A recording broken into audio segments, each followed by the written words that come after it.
বাবা কি কাউরে ভয় দেখায় না। বাবার পরম ভক্তরা কারো ভয় দেখায় না। তাহলে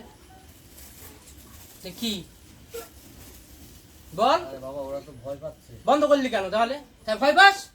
আর আমি তো ভয় পাই না। বাচ্চাগুলো তো ভয় পায়। আরে আমি তো ভয় পাই না। ওরা তো বাচ্চারা তো ভয় পায়। ভক্ত ওরা তো পরম ভক্ত, ওরা তো ভয় পাচ্ছে। ওরা পরম ভক্ত।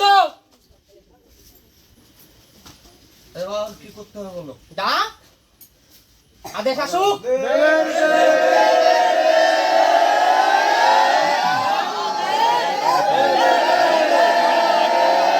বাজাও বাজাও বাজাও।